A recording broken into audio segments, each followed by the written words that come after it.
नमस्कार मित्रों, मैं हूं आपका अपना ज्योतिष गुरु आचार्य प्रभाकर भारद्वाज।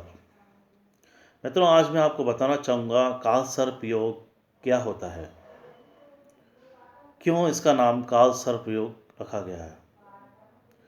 मित्रों, जब आपने नाम सुना होगा, राहु और केतु दो ग्रह होते हैं जो कि जिनका कोई भौतिक स्वरूप नहीं होता है। जब इन दो ग्रहों के बीच में हमारे कुंडली में या जातक की कुंडली में सभी ग्रह आकर इकट्ठे होते हैं तो काल सर्प योग बनता है। काल सर्प योग के कारण आदमी ऐसे ही परेशान रहता है जैसे सर्प ने दंश मार दिया हो या उसको काट लिया हो और उसका जहर उसको परेशान करता है। वैसे ही जब किसी व्यक्ति की कुंडली में काल सर्प योग बनता है तो वो उतना ही परेशान होता है जैसे उसके शरीर में सर्प का जहर फैल गया हो।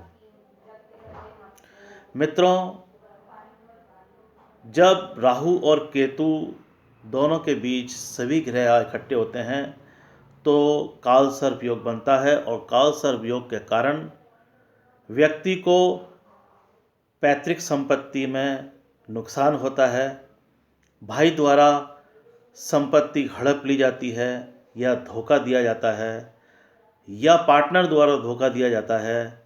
किसी भी व्यवसाय के अंदर या किसी धंधे के अंदर पार्टनर के द्वारा आपको ठग लिया जाता है या धोखेबाजी की जाती है, तथा साथ ही साथ कोर्ट कचहरी जैसी परेशानियों का भी सामना करना पड़ सकता है।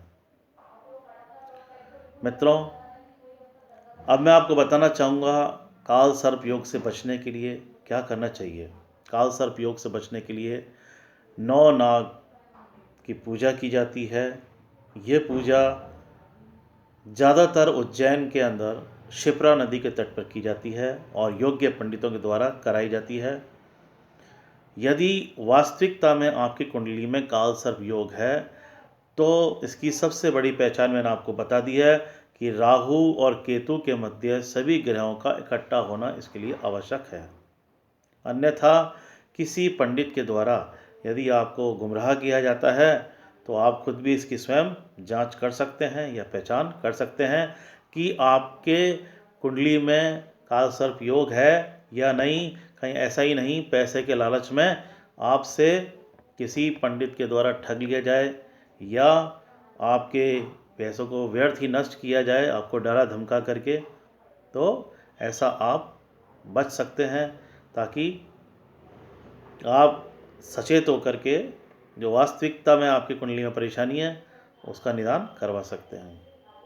अब मैं आपको बताना चाहूँगा काल सर्प योग कितने प्रकार के होते हैं। काल सर्प योग में अनंत काल सर्प योग होता है, कुलिक काल सर्प योग होता है, वासुकी काल सर्प योग होता है, शेखपाल काल सर्प योग होता है, पद्म काल सर्प योग होता है, महापद्म काल सर्प योग होता है, तक्षक काल सर्प योग होता है, कौटिक काल सर्प योग, शंखनाद काल सर्प योग, पाल्क काल सर्प योग, विषधर काल सर्प योग, शेषनाग काल सर्प योग होते हैं। एक चीज़ हमेशा याद रखिएगा, काल सर्प योग का निदान किसी पवित्र सरोवर के किनारे भी किया जा सकता है, लेकिन शिप्रा नदी के तट पर या पवित्र नदियों के तट पर इसका निदान कराया जा सकता है। इसके लिए कोई ज़रूरी नहीं है कि केवल शिप्रा नदी के तट पर किया जाए। किसी भी पवित्र नदी या सरोवर किनारे पर इसकी पूजा कराई जा सकती है, लेकिन ऐसी मान्यता है कि उज्जैन के अंदर शिप्रा नदी के तट पर इसकी पूजा और अनुष्ठान सही और उचित प्रकार के पंडितों के द्वारा कराया जाता है। धन्यवाद।